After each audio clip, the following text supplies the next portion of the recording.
Your brain thinking about food, that's not a virus. That's not a bug in the operating system. That is a feature.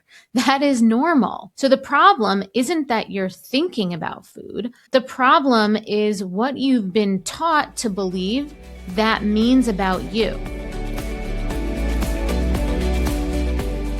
Hello, and welcome to another new episode of Emotional Eating Unwrapped. I'm your host, Alana Kessler, and today I want to talk about a question that haunts a lot of people, that a lot of people ask themselves when they're alone with food.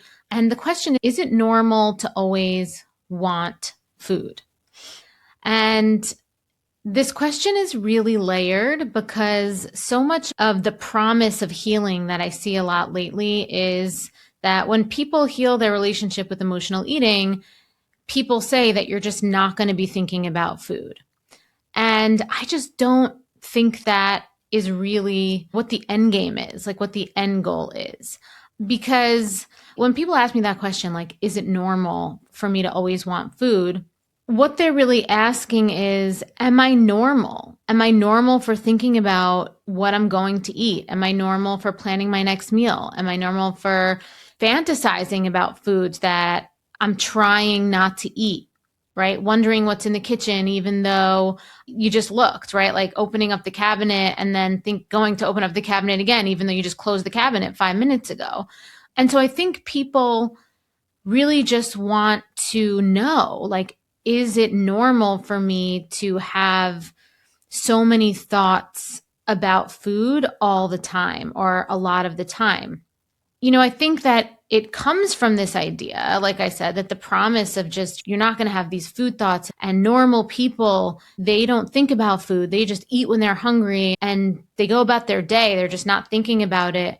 But the thing is that there's a difference between thinking about food and there's a difference between obsessing about food. Obsessing about food. And so when I reflected back to this question, and when I really was coaching myself in my own healing journey, and I asked myself, is it normal to think about food, like actually normal? I found that the answer was yes, right? It is normal. Humans are supposed to think about food. It's totally fine to think about food. We're wired to think about food because for most of human history, we are animals, right? We are animals with brains and with very complex neurobiology that makes us obviously smarter than animals and able to do a lot more. But ultimately, right, for most of human history, we were more reptilian. Knowing where our next meal was coming from was the most important thing. Surviving was the most important thing. So your brain thinking about food, that's not a virus. That's not a bug in the operating system. That is a feature. That is normal. So the problem isn't that you're thinking about food. The problem is what you've been taught to believe that means about you. And also, like I said in the beginning, the promises of healing that you're just never going to think about food, like that's something that you should strive for, which I disagree, right? I think you should reframe. I think you should have a new relationship with your thoughts about food. And that's what we're going to talk about today. But never thinking about food, not something that, I don't know, I don't want to do that. I do think about food, and you just want to make it not a problem. Because the problem is that the way you've been thinking about food has become distorted by your dynamics with food, whether that's restriction, diet culture, using food for things it was never meant to do, like, emotional heavy lifting. So today I'm going to share 3 specific things that I learned about this when I sat with this question. 3 things that completely shifted how I understood what was happening. And because once I understood this, I stopped thinking something was wrong with me, and I stopped making never thinking about food ever again the solution that I was looking for.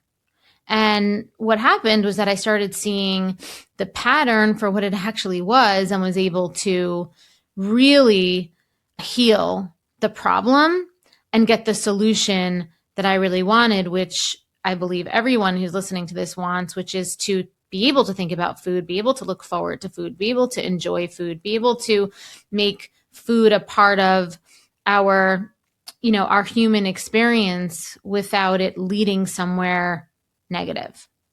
Okay.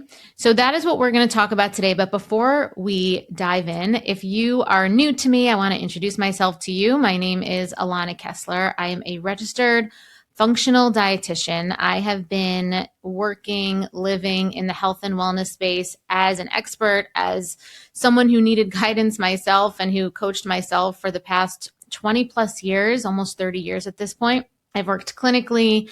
I worked in hospitals. I own my own private practice. I owned a yoga studio for almost 10 years where I taught yoga and meditation and mindfulness and somatic healing. But over the last 10 years, 10 plus, my focus has really been supporting men and women. And I know this is mostly women listening to this, but men too struggle with this, to help you really find love with your body, lose weight if that is one of your goals, reconnect with yourself, and overcome any kind of addictive, compulsive, emotional issues and behaviors that you might have with food, so you can strip away all the noise and live your best life, because that is what we're here on this earth to do. So if you are new to me, welcome. If you are a longtime listener, welcome back. And let us dive in. Okay, so the first thing I learned is this: thinking about food is normal. Obsessing about food is the less normal thing. It's usually a response to restriction or control. And there's a huge difference between the two. All right, so thinking about food, it looks like, I wonder what I'm gonna have for dinner tonight. Maybe pasta, maybe the chicken I have in the fridge. Maybe I'm going to try this restaurant that my husband and I wanted to go to. What am I in the mood for later? I'm looking forward to eating this later. That's normal. That's normal food planning. That's your brain doing its job. Okay. Obsessing about food looks more like this. Like, oh my God, I can't stop thinking about the chips and the cookies that are in the cabinet over there. Like I feel this energy, like I need to get up and go there, but I told myself I wouldn't eat them, but I can't stop thinking about them, and now I'm trying to distract myself. I have work to do, but I'm still thinking about them. And now I'm planning when I can eat them. But when I do that, I might as well just eat them all, because I shouldn't be eating them. And then I'm just continuing to think about it even more, because there's all of this, there's all of this stuff that's surrounding it, right? There's all of this morality that's surrounding it.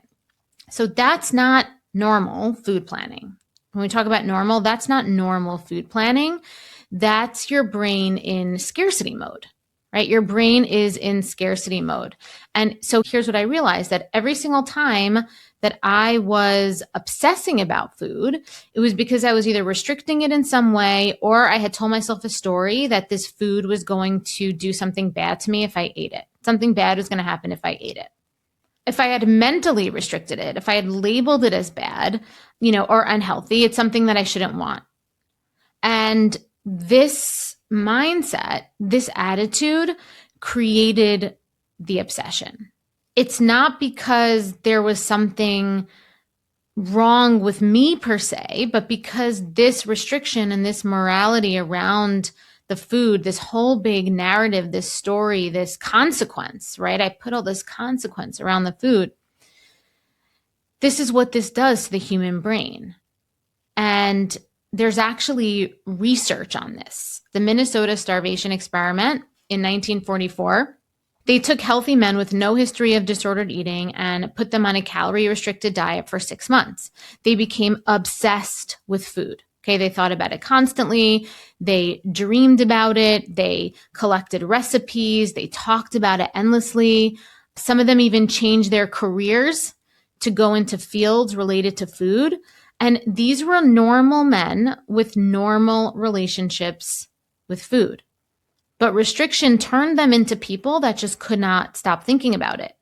Okay, and when the experiment ended, they were finally allowed to eat freely again. The obsession gradually faded. Their brains went back to normal, because at the end of the day, their obsession wasn't about them. It was this external application that came in, this restriction, this calorie restriction. And, what we hear a lot is that if you think about food all the time, you need to not do that, right? Like if you're thinking about food all the time, you need to control yourself better. You need to figure out a way to stop being so obsessed. But the obsession is continuing to make the thinking about the food a problem. The obsession happens when we take action to, when we make the thinking about it an issue and we try to control the thinking. That's what's happening.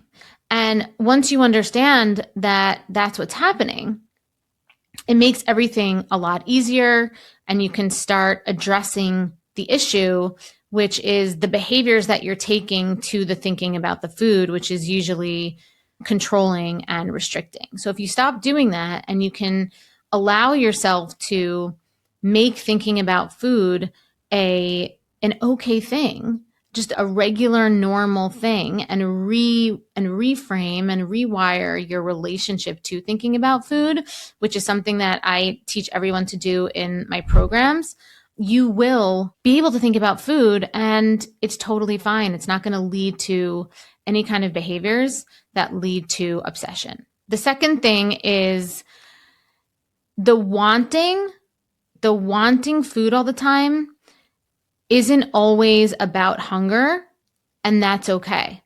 Because there's this idea also when we're learning to heal from emotional overeating, or we're looking to lose weight, or whenever we're trying to adjust or adapt our relationship with food, one of the tools and the skills that you have to learn is eating when you're hungry, stopping when you're full. Now, that's important to connect with these hunger cues, but there's this idea that you should only want food when you're physically hungry. And if you want food at any other time, that's wrong. That's emotional overeating. That's emotional eating narrative or emotional eating, stuff going on, and that's a problem. But the thing is that humans have always wanted food for more than just fuel for being hungry. Food is social. Food is celebratory. Food is comforting and can be comforting. I don't think it's a problem to sometimes have food as comfort. It's a problem when it's wrapped up in other things that we've talked about before, and if it's your only comfort and coping mechanism. But the truth is, food is comforting. Food is cultural. We eat birthday cake not because we're hungry, right? Cake is usually after a meal, so you're definitely not hungry. But we eat birthday cake not because we're hungry, but because it's someone's birthday and we're celebrating them, right? We eat popcorn at the movies not because we go to the movies hungry and that's our meal, and that's, but because, it's part of the experience of going to the movies. We eat a recipe from, a cookbook back in the 1920s from our grandma, not because it's the most delicious option, but because it connects us to the memory of family, of love. And none of that is wrong at all. It's part of being human. The problem isn't that we use food or want food for things beyond hunger. The problem is when food becomes the only tool that we have for managing our inner world, our internal emotional experience, right? It's if we only use food, right? When we're sad, we eat. When we're anxious, we eat. When we're bored, we eat. When we're celebrating and something fun happens, we eat, right? When we're lonely, we eat. And not in a conscious, intentional way. Part of the nuance here is like choice, right? And again, like that's something that is the skill we want to learn, is choice, is how to make choices that we feel good about, right? So we're not saying we're doing this in a conscious, intentional way. We're doing this in an automatic, compulsive way, okay, where food is the default response for any uncomfortable or stimulating feeling. And the reason this happens is because many of us have not been taught how to be with our feelings, how to process our feelings, right? How to integrate our feelings, right? We're taught to fix them, to avoid them, to make them go away. And food is really good at making things go away, right? Temporarily, not long term, but temporarily, it is really good. It's sensational. It tickles all of our senses. It creates distraction. It creates immersiveness. Right? So our brains learn that if you're feeling something uncomfortable, you should eat. And that becomes the pattern. And then we want food all the time. It has nothing to do with hunger, but it's because as a human, we're pretty much always feeling something. And our brain has learned that food is a solution. Okay, but here's the thing is that the wanting isn't the problem. The wanting is just information. It's your brain saying, I need something right now. When you want food, and it's in this kind of urgent way, it's your brain saying, I need something right now. And usually it's not food, it's something else. It's something else. It's rest, it's connection, it's something, right? It's more excitement. And so when you can start to distinguish between I'm wanting food because I'm hungry, or I'm wanting food because it's part of this human experience that I'm intentionally choosing. And you can distinguish between that and I'm wanting food because I'm feeling something and I don't know how to be with this. Everything really does start to change and you could start rewiring. And like I said, sometimes the answer is still food, and that's really okay. Sometimes the answer is something else. And we got to learn that discernment. We have to be able to discern. And when you can give yourself that something else, the wanting for food wanes. It doesn't become this thing that feels like it has power over you, that's so huge and so big in your body. You've built a good life. From the outside, it looks like you have it all together. You eat clean, you work hard, you take care of everyone. But there's this one area that still feels impossible to master, and that is food. You can eat perfectly all day and still end up in the kitchen at night wondering why you keep doing this. You promise yourself you'll start fresh tomorrow, and I know you mean it every single time. But the cycle, it always finds its way back, especially when you're stressed, when you're overwhelmed, or when you're just tired of being the one that's holding it all together. And I get it because I lived that way for years. And what I learned is this. The problem, it was never about food. It was the pressure underneath it, the perfectionism, the self-doubt, the part of me that never felt safe and secure to just be me. And that's why I created the sober eating sequence.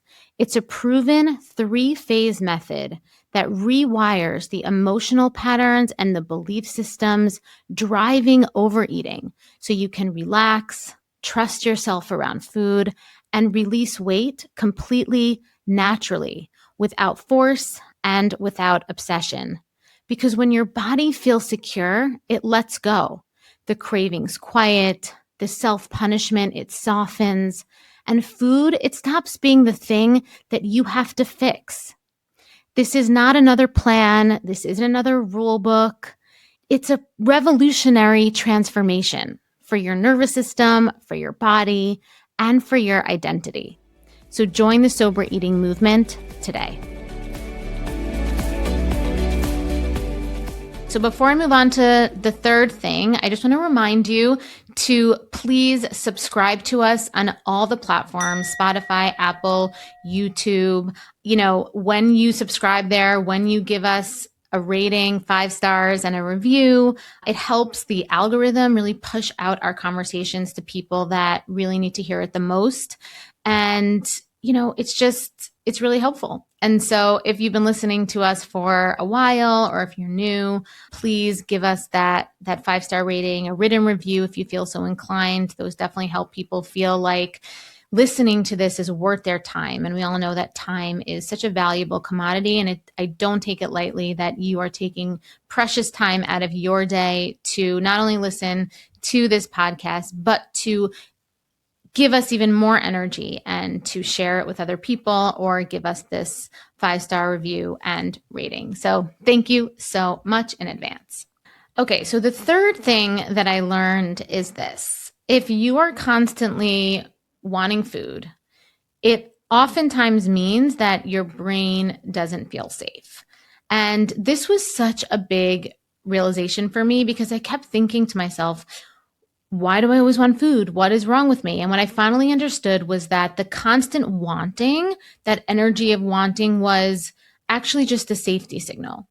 My brain was in a constant state of perceived threat. And I don't mean physical threat, although for some that might be the case. What I mean is more of a psychological threat.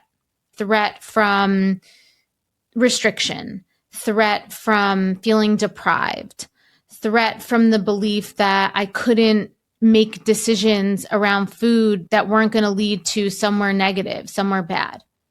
I also felt like psychological threats from hypervigilance and anxiety and chronic stress, right? Never feeling like I was enough or doing enough. Threat from FOMO, threat from feeling like my life wasn't where it was supposed to be.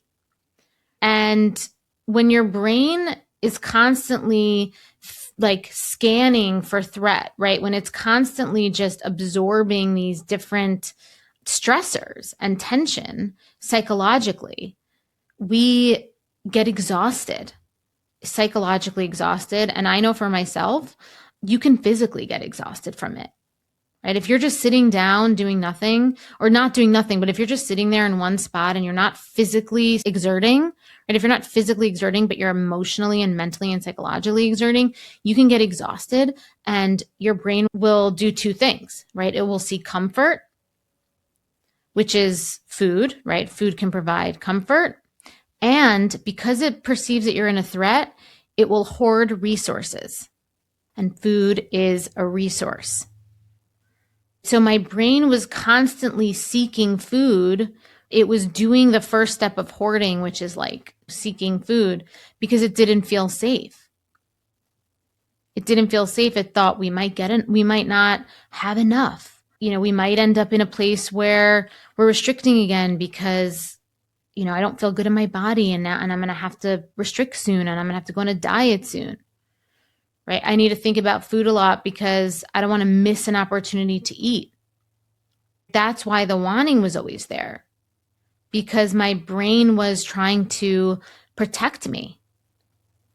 It was trying to protect me from the threat that my psychology was inputting into it. That my psychology and my nervous system, the way that my nervous system was interpreting my environment, my experiences, as a threat. The wanting food doesn't go away, and it shouldn't go away. It just, like I said in the beginning, it should just be reimagined how we think about wanting food. Because if our brain feels safe, wanting food doesn't feel threatening, right? If we're feeling safe in our body, if we're feeling safe in our experience, in our environment, and we learn how to reimagine what it means to want food, right? And that takes a bunch of steps of rewiring your brain. Then, it's fine. Wanting food is not a negative or threatening experience, right? You know that food is always available, and you could say no to yourself now because you can get it later. It knows that you don't need to restrict. There's not going to be any kind of judgment for eating. Right? It knows that your eating is not a moral issue. When your brain trusts that you're going to be engaging with food consistently and adequately, and there's no problem to derive pleasure from it responsibly, thinking about food and wanting food doesn't become a problem. But building this trust, it doesn't happen overnight. You can't just tell your brain, hey, it's fine now, all is good. Your brain is going to need proof, and it needs repeated experiences of, we wanted food, we ate the food, we didn't spiral, we didn't gain 100 pounds, and, we're still okay. It needs repeated experiences of food is available and we're not in danger, right? Like, we don't need to hoard food. We don't need to worry that food isn't ever going to be here again. And over time, with enough of these experiences, which is why this is about putting yourself in situations with support and with tools to support you. so that you can put yourself in these situations, and with enough of them and applying different tools in them, your brain starts to relax, starts to feel safe. And when it feels safe, the constant stress about the thinking about food wanes, it fades, it goes away. And not because of some like magic thing. And again, we don't want to not think about food. We want to not make thinking about food feel like a problem.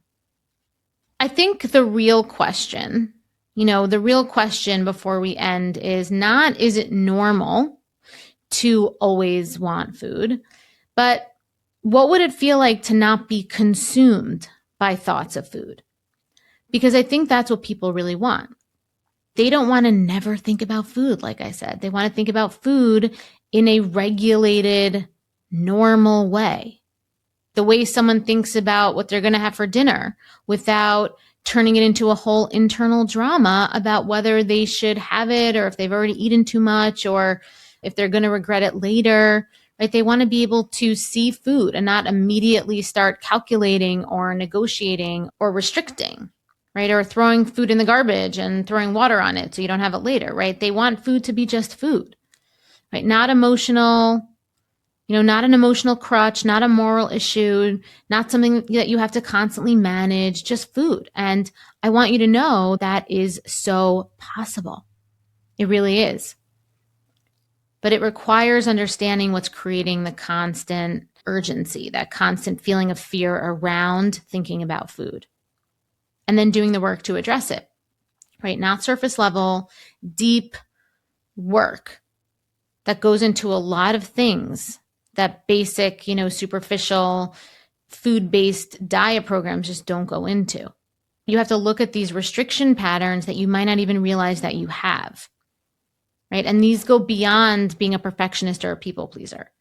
You need to do work that builds tools for managing your emotions and your internal experiences and stimulating experiences without food. Or not without food, but not having food be the only thing, right? There have to be other things besides food. Right? You need to do work that helps your brain feel safe again. That's not just about you. That's about you and the entanglements and relationships that you have in your life. And this work often requires structure, support, right? It requires having a framework or someone who understands the psychology of all of this and can help you really navigate it. Because here's the thing, you can have all the insight in the world. You can understand exactly why you are always wanting food. But if you don't know how to actually change the patterns in your specific life that are creating it in these ways that you might not even see in the moment, you stay stuck for sure. You stay in the cycle of thinking about food and thinking it's a problem and thinking that the solution is just never thinking about food. But that's not true, because then you're just like missing so much of life. And I don't want that for you. Right? I want you to be able to think about food and it to be something that's nourishing and exciting and brings joy to your life. That is all I have for you today. Thank you so much for listening to today's episode. Just a reminder, if you want to hear more from me, I have a weekly newsletter called the Sunday Newsletter that I send out, you guessed it, every Sunday morning, usually around 8 a.m. Eastern, 5 a.m. Pacific. So you can go ahead to the website, www.bewellbyak.com, and sign up there. Until next time, I'm Alana, and thank you for listening to Emotional Eating Unwrapped.